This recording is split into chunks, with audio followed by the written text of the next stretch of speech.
episode of the Filmaholic. This is our special On the Rocks episode that we do weekly here, where we take a topic, break it down, talk about it, and then see where the conversation goes. This week we're talking about streaming services.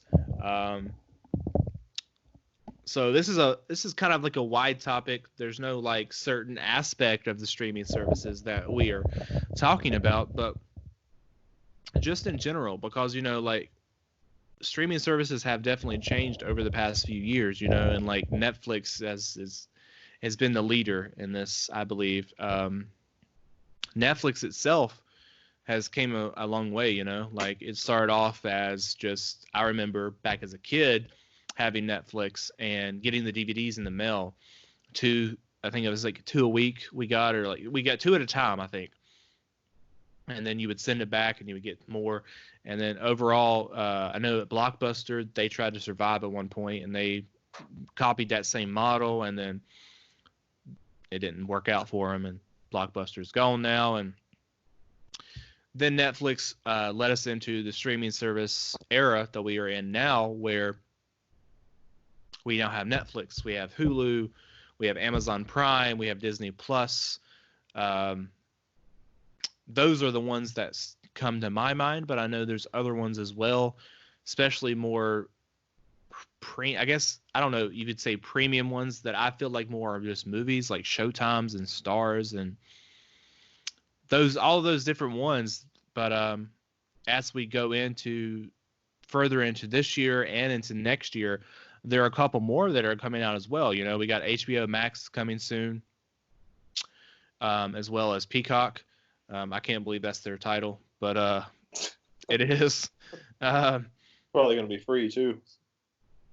I don't know about that, but I don't think it's going to be a Crackle situation. But watch with ads. Yeah, like, so The Office, which has been on Netflix for years now, I feel like, I mean, honestly, to me, yeah, like, that's where I discovered The Office. I didn't watch it when it came on TV. I watched it on Netflix for the first time. That's where I watch it every time, actually. I have some of the DVDs, so when it goes off of Netflix, I'll probably finish buying the series on DVD or Blu-ray, but that gave it a second life. These streaming services, especially Netflix and other ones as well, have gave shows second lives and introduced them to new audiences. But, at the end of this year, 2020, The Office is leaving Netflix because Universal is creating Peacock, so it's going to be going onto that channel, on that streaming service, as part of their way to get people to join that service.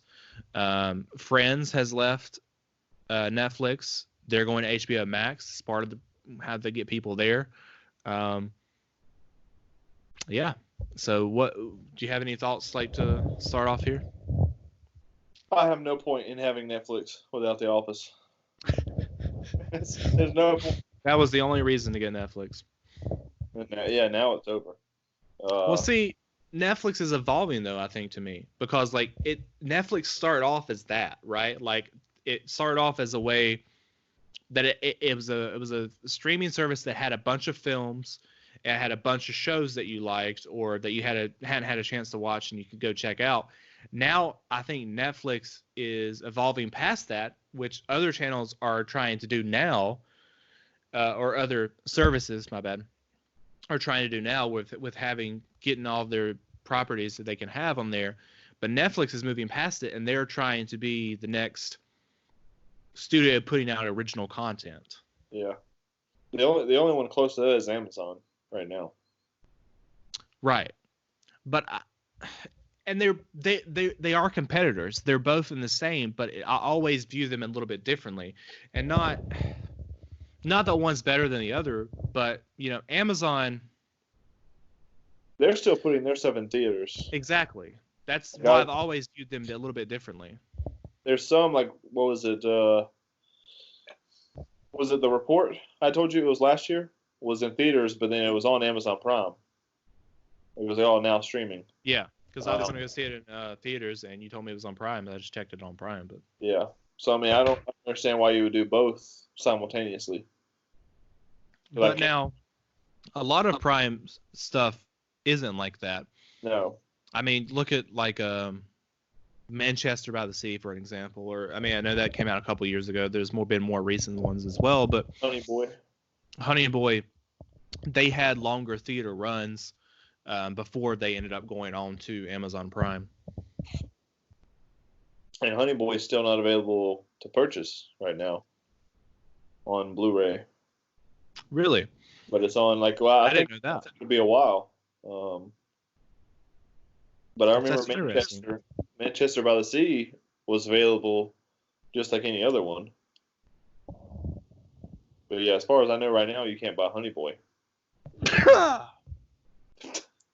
Just kill me here. Coronavirus.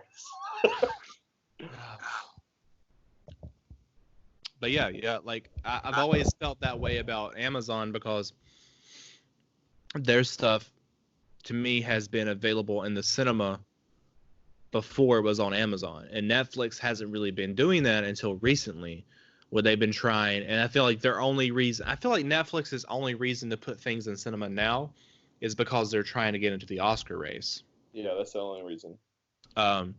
The Irishman and Marriage Story, but really The Irishman's the only one that I've seen a push as far as like in theaters. A lot of places. I know Marriage Story was too. More because of Martin Scorsese, I think. Right. Now, to be honest, like Marriage Story is something that I would have more wanted to see in theaters than Irishman. I did see The Irishman in theaters. How was that? I loved it. Went to Alamo Draft House. I think I had a pizza and some whiskey with it. But it was a good movie to see in theater. I know you gave it a 5 out of 5, but have you watched it again? It's a 4.5 now. Okay. I thought about it. It moved down, like I said. But I mean, I think that was part of the experience of watching it, though. I mean, yeah, I think a theater experience can definitely change how you perceive a film, for good or bad. But like I don't know. That was a great experience, just sitting there with all these, big hitters. It's a Martin Scorsese movie. 3.5 hour epic. Based on a true story. You're just sitting there with other people, and especially at Alamo, where you can't, no talking, no phones. It's just right. I'm sure that was a much better experience because I mean, like, and I know we talked about this. I've talked about this a little bit before, and I don't want to rub it in your face any more than I have to here. Why? But I saw Once Upon a Time at New Beverly, and that was my favorite theater going experience for multiple reasons. I mean, obviously, it was my favorite film. It's my favorite film. Saw it on film, but it was everything about that theater, like being on film, the people around me, no one having their phones out, no one like having fucking side conversations beside me about random stuff, like everyone being into what's happening on the screen. The energy in that room just made the film so much better. And like I've never seen a film at Alamo because like the closest one is Raleigh, and now I guess the closest one to me now would be Atlanta. Well, I mean, there'd be one in L.A. when you move out there. Yeah. So. But I mean, I think if more theaters were like Alamo, where they had a strict policy, you would have better experiences like that. Yeah, and that's one of the things where I'm most excited about moving out to LA. One of the reasons, because I feel like a lot of theaters are going to be more like that out there because there's so many people out there. Yeah. Like a lot of places you can go in Hollywood and around the area, people are talking about film, just conversations. So I feel like a lot of these theaters you go to, whether it's ArcLight, I don't know. I'm hoping ArcLight and other theaters like that, but ArcLight, Alamo, New Beverly, wherever, you go to those theaters and you have people that are passionate about it. You don't have to worry about people pulling phones out, talking, and all this different stuff, and taking you out of the movie. Well, it's even at Alamo, you can order food, but you don't. You write it on a piece of paper, put it in the thing, and they come and get it. There's no talking. It's like, oh, what do you want to drink? No, I'm trying to watch the movie. Yeah. So I mean, I think if more theaters were really strict as far as you get told once, no phone. After that, you get kicked out, no refund. So I mean, I know you're not supposed to have a phone in the theater anyway, but like if they actually started enforcing that policy, things would change. I 100% think that every theater should do that, and that's what it just really bugs me. And it's like, you know, I think a theater experience is always better for any film, But even the worst. For even what? Even the worst. Even the worst, yeah. I think it even heightens it a little bit. But when I go see a movie, you know, and I go in there and somebody's, whether it's they have their phone out and beside me and I'm bothered by that, or whether I go in there and people in front of me are like talking and jumping up and down, like I don't want to experience that. I would rather, despite the big having it on the big screen and all that, I would rather stay home and watch it on my TV. Yeah. Than have to deal with that. Because now I'm being interrupted by other people, and I'm also getting stressed out, and I'm having to deal with having to confront these people, or going out and getting somebody else to confront these people. Missing the movie. And then missing the movie, and then like the people at the theater not really caring either. And I'm not trying to blame that solely on them, because I've been in the situation where I've worked at the theater and I know all the things you have to deal with there. Especially at like Regal, because like recently, you know, I can't remember what, I think it was Doolittle that I went to, and I actually tweeted at Regal about it. And I was like, do you guys not have people coming in doing theater checks anymore? No. Because when I worked there, that was a thing. Like, you had to have somebody come in and do a theater check throughout the day. I haven't seen anybody. Apparently, they don't do it anymore. I don't know. Because I was wondering if the one in my area just didn't do it, or if it was like a company-wide thing. And you know, they didn't really answer my question. They just asked me over Twitter whether or not I brought it to the staff's attention. Yeah. And you know, I was like, no, I didn't, because I didn't want to miss the movie.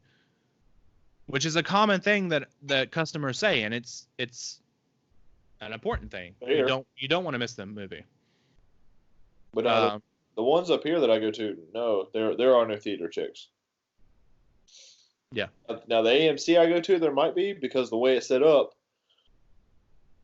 the doors are always at the back of the theater, so they could come in. I don't hear anything, so I mean, I doubt you're doing theater checks, because that would be disrupting me too, having that door open and just close.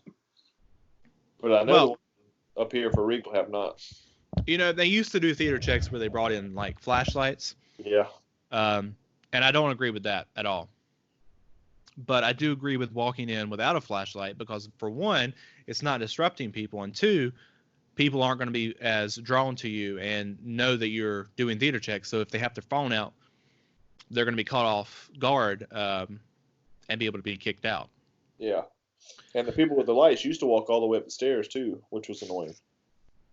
That used to be a policy. Yeah, you used to have to walk up and down, up the stairs, like to check to see if anyone was like had their phone out, which makes sense to me. But like I said, I don't believe in the light, so there's that. But yeah, I don't understand why they're not doing theater checks anymore. All of these different theater chains are doing as much as they can to try to compete with theater streaming services.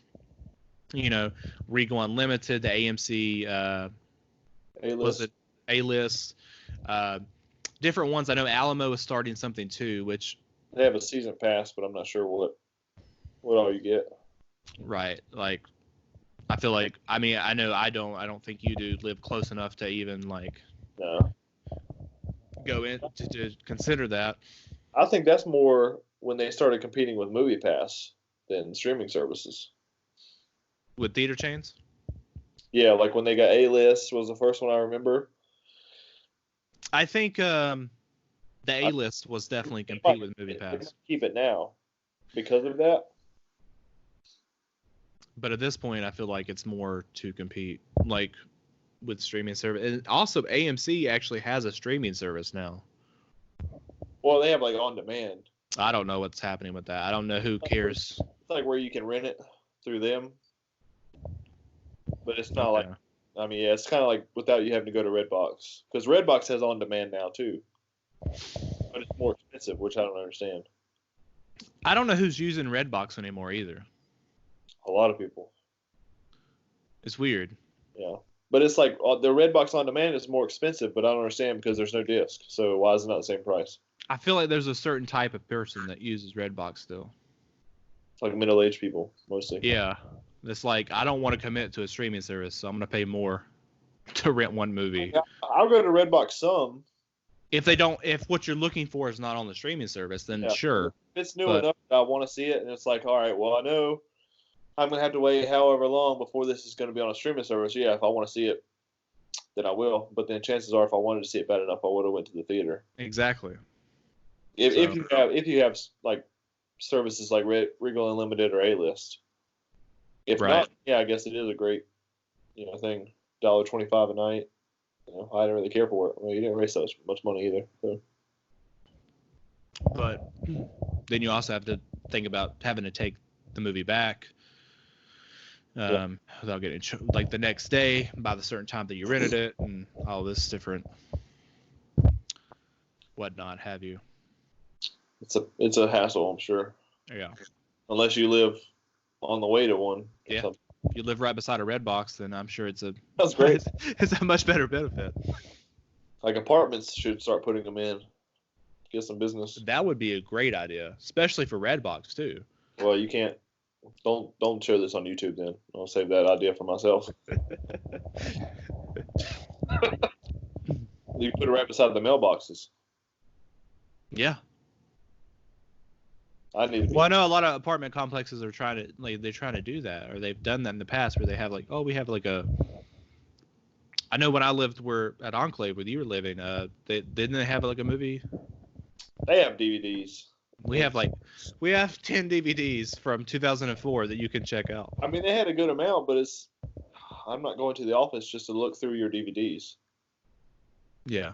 Now, maybe if they had something on their website where I could look and see what exactly they had. Yeah. Maybe. They're not going, they don't care that much. No, and I don't care that much to go see what they have. But like, yeah, if Redbox wanted to step it up, you would, they have Walmart right now, gas stations, food lines. But like, yeah, apartments would be a big play. I mean, I know you got to put in a lot of probably different models. A lot more, yeah. Like I would get rid of my ones at like gas stations probably. Just like, all right, we're getting rid of this gas station here. This apartment wants it. I think I could get more money here. Put it right beside the mailbox. I mean, at least try it out. Most people check their mail at least once every other day, if not every day. So on the way, I'm gonna stop by. Probably about once a week for me. I don't, maybe every 2 weeks for me. Because I mean, I have all my bills auto pay. I mean, I do too, or at least they email me. It's gonna be junk or a package, and if it's a package, I already know it's coming. So I get the picture on my phone of what they send me. So unless it's something important, I just let it, Yeah. It'll be in there. But I mean, if you want to stop by Redbox at your mailbox, like, let me go get this movie today, and you're obviously going to leave your apartment the next day to go to work. So, I'll go put it back. Drop it off. I need to be in charge of their marketing department. But as far as, the streaming services, a lot of them now, they don't just have stuff that from the past, like Netflix originally was doing, but there are a lot of, I think almost all of them are doing original content now with Netflix and Amazon. I feel like being the leaders of it. I would say Netflix has the most, both in shows and movies, but quality wise, I would say Amazon has the most quality films so far, at least, over Netflix. I don't know. I'd have to look closer competitively. The only 5-star film that I would say, Netflix has Marriage Story. They have The Irishman. Meyerowitz Stories I think is good, but I'm trying to think of like really great films that they have. There's a lot of like mediocre ones that are not bad. Bird Box was pretty good. It was okay. Gave it 4 stars like I did. Yeah, I think I moved down to 3.5 maybe. I'm not sure. I have to go look back. But you figure they put out a lot more than Amazon though. Well, yeah, they do. That's what I'm saying. Like they put out the most. But if I'm just looking at quality, I think Amazon has the better quality films in terms of like Manchester by the Sea. Yeah. I mean, I'd have to look at their films, but I know that they've put out a lot. This like Honey Boy. But Netflix has got the Sandman in their back pocket though. Yeah. So, and he just re-upped his deal. Well, Netflix seems to have a very deep pocket, and I'm not really sure. Yeah. Billions of dollars in films and television this year. But then you figure how many people have Netflix? It was the first. Yeah. And they had people back when they had the DVDs and stuff going out. I remember my stepbrother had it. We never had Netflix, but I remember seeing all the commercials left and right. I remember we got Netflix probably 2006, 2005. Somewhere around then, because I remember actually with One Tree Hill, I started watching One Tree Hill. The first episode I started watching that I didn't stop was 213, which was when, the tour, Haley goes on tour and everything. So, I watched it through season 2 and I got to the summer part of that year and was waiting for season 3 to come out that fall. And I remember being able to get like season 1 and 2 and rewatching them like on Netflix. Took a while because you only got one disc, or two discs. You get one disc? So like we had 2 discs at a time, but like say if my mom wanted to watch a movie, I got one disc of One Tree Hill, and then she got a movie, so I only got like 4 episodes at a time. I'm surprised with something like that you wouldn't get the whole season. Got one disc at a time. Yeah. Two if you want to get both of your rentals of that. Yeah. But I mean, you figure, what is Netflix at now? $9.99? Is that for 2 screens? I have no idea. I don't pay for it.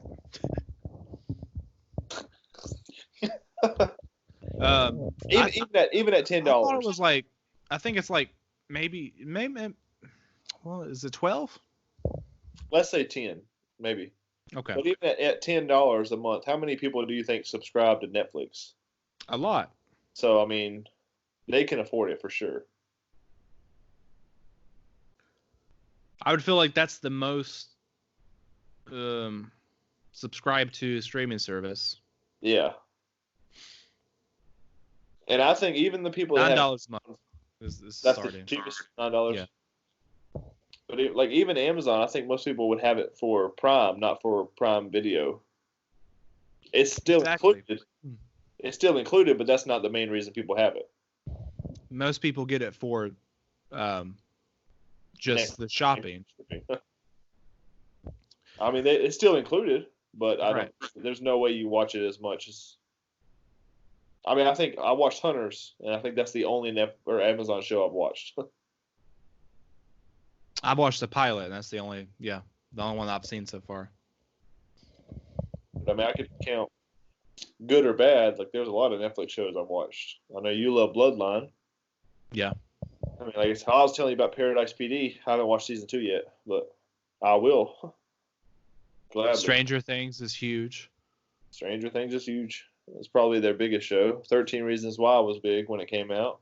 House of Cards. That was big for a while. Narcos. Basically brought that down. Yeah. But yeah, they're definitely leading in shows and movies for releasing. Yeah.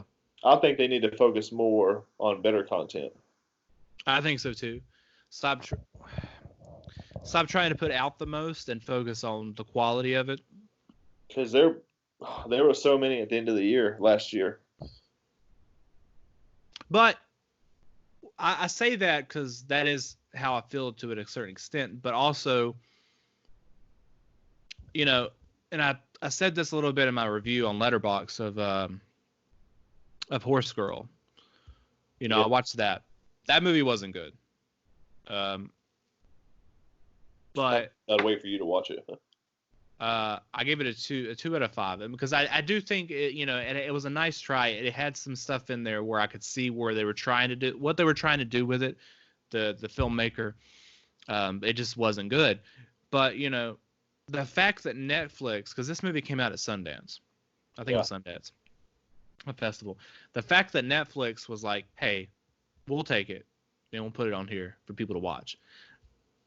That, that makes me happy that they did that. Not the movie was bad, but like the fact that they took a chance on this film that was out there, that wasn't something that I was like guaranteed for like people to watch. It wasn't like something like, say, Bird Box, where it's like not dissing Bird Box, but it's like something that you definitely think would be like a wide thing that people would check out. Yeah, it's got Sandra Bullock, so. Well, it's got Sandra Bullock, but it's a a horror film. Some Brie. Yeah, but even if Sandra Bullock was in Horse Girl or whatever, like, I don't think a lot of people would have checked it out because it's beginning of the year too. Yeah. So I mean, it's the same thing with what movies they want you to watch. It's February when Horse Girl came out, so everybody knows the rough movies of the year coming out at the beginning. Like they didn't put Marriage Story out in January.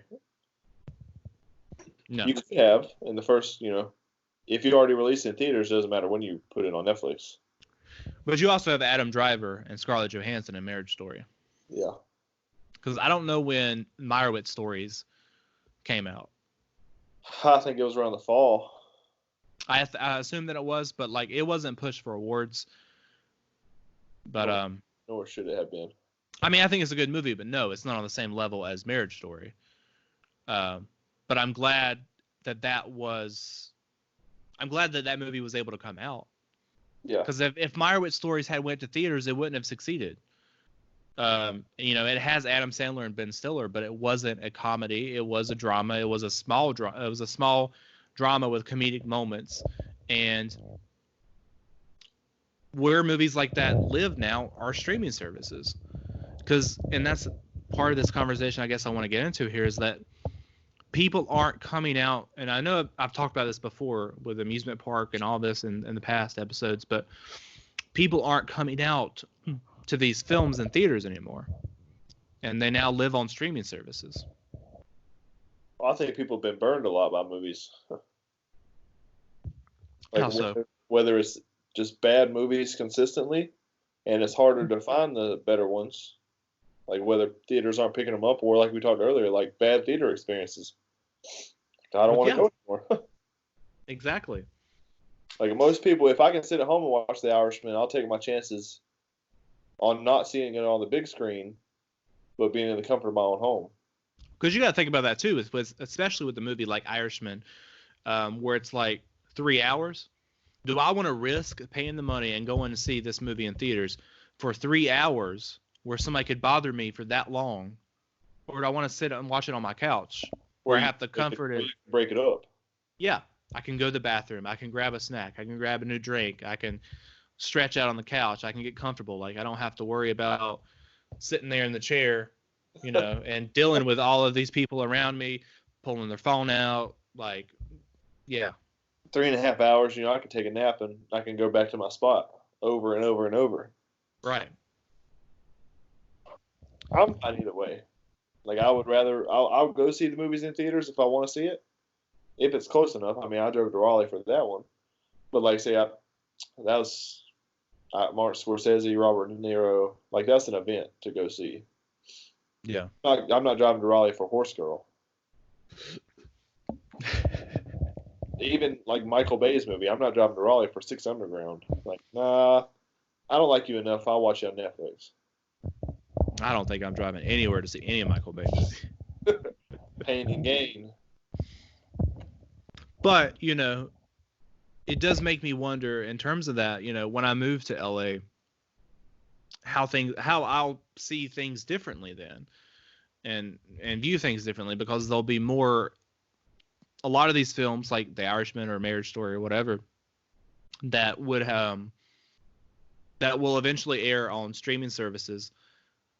They'll be more accessible to watch in a theater, and before they're available on streaming services. Yeah. So will I wait and watch it on streaming service, or will I actually go out and see it in theater? I guess it depends on how much I'm looking forward to the film.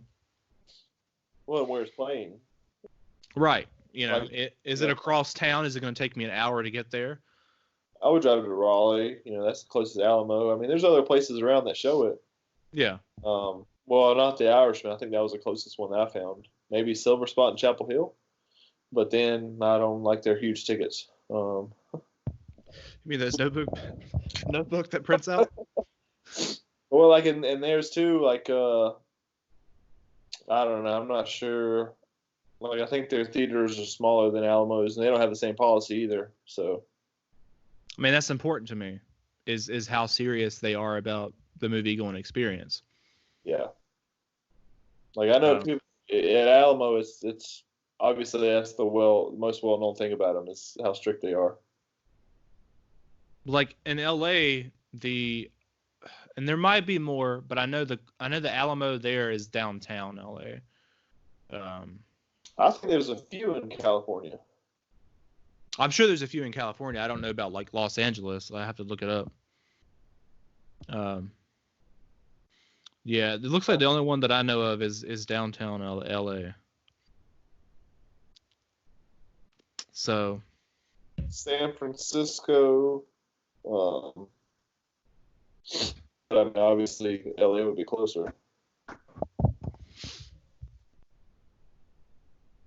So I don't know. Like, it depends on like when I go to these theaters, how they are, and like, am I going to risk going to one of these theaters and like not enjoying the experience of a movie that I could wait a couple weeks and see it on Netflix? I mean, like, for an example, I'd like to see Marriage Story on the big screen. Like, I feel like, especially with the cinematography and the way Noah Baumbach shoots his movies, they have this, photograph feel to them. I feel like that would look really cool on film. I would like to see it on film. Yeah. Versus watching it here on Netflix. I think that would add to the experience.